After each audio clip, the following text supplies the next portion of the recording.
哇！又要行翻條咁長嘅樓梯咧，落翻去地鐵站，真係冇 lift 搭呢樣嘢咧，真係好唔 user friendly。而家咧就拎住啲行李咧，就去沙坪壩站，咁啊搭高鐵去成都。喺重慶短短呢3日咧，已經去咗3個唔同嘅高鐵站。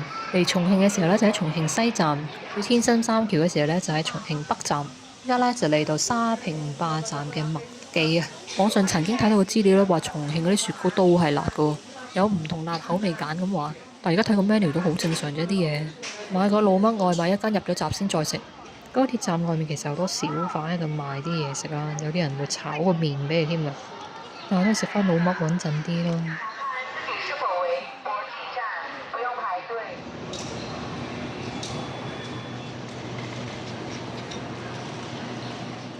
啲座位嘅 number 真係怪，冇 E 喎，得 D 同 F。對面就順次序嘅 A、B、C。由沙坪壩出發去到成都東站，大概就1個半小時。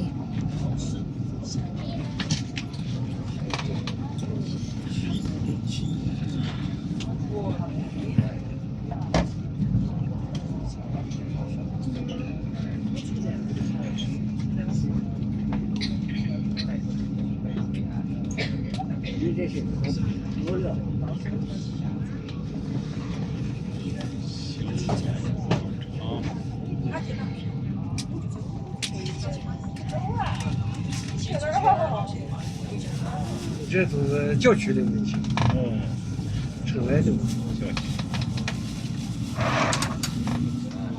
新给的现在都知道嘛，我走那是有个人姓我不知道。那肯定懂不姓你这的。懂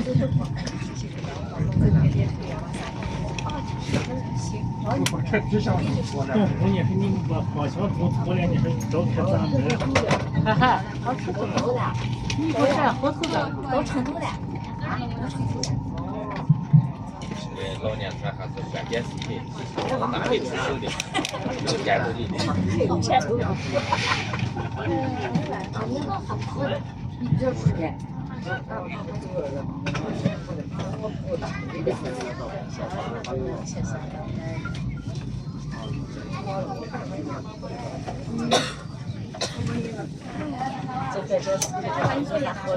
你起码知道我。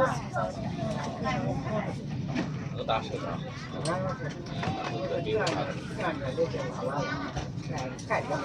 哎，你们这个还真，我感觉已经赶不上了。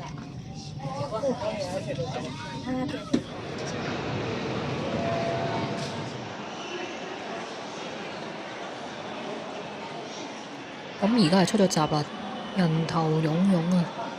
個大堂呢就係非常之大啦，分咗左邊啦同埋右邊。其實個指示牌呢兩邊呢都寫住有呢個鐵路嘅進出站口。咁我好揀唔揀揀咗東邊，搭咗電梯上呢，發覺乜都冇啊，咁就大鑊啦！因為冇 lift 落返嚟大堂，咁就稱住啲篋行樓梯落嚟啦。重點講3次，記住揀西廣場，記住揀西廣場，記住揀西廣場先有地鐵搭嘅。發生段小插曲啊！我係要個半鐘頭內呢，要去到西浦站，再轉車去離堆公園。以為自己預咗大把時間慢慢行，跟住又唔知西浦火車站同地鐵係同一層。去到嘅時候人哋已經上緊車啦，爭啲 miss 咗班 train。咁啊有驚無險啦，終於嚟到離堆公園。呢度係都江堰區嘅楊天窩廣場，迪麗熱巴嘅同款打卡點。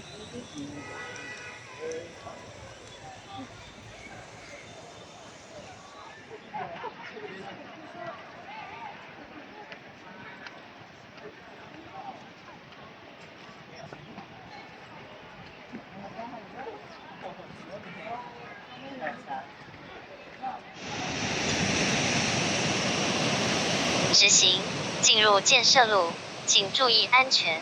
咁而家呢，就返酒店咧，放低行李先。我直情連酒店名都冇睇啊，見到佢間房靚同埋距離嗰個站咧係10分鐘左右呢，咁我就直接 book 咗啦。呢間就係書城酒店啊，唔好嚇我喎，好殘舊咁嘅款喎。我唔係，原來入嚟嘅都四四正正咁啦，嚇得我頭先。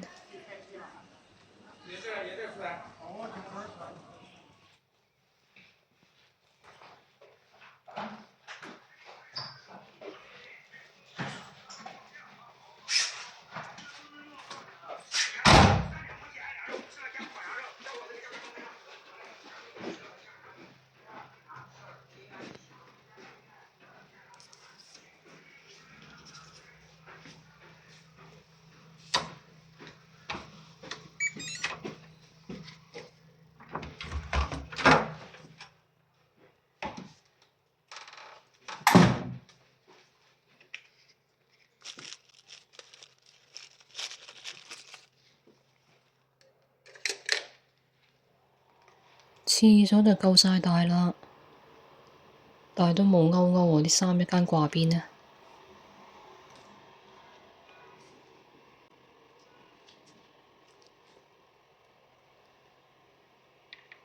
呢間房其實好 Q 啫，又有得扮露營，又有得玩搖搖馬。唉，喺房玩就唔使畀人歧視啦。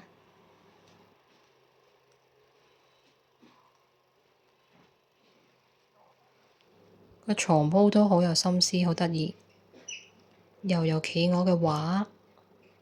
咁所以呢，點解我會 book 呢間房呢？就因為好開心咯，就係咁。下條片先出發去景點，再見。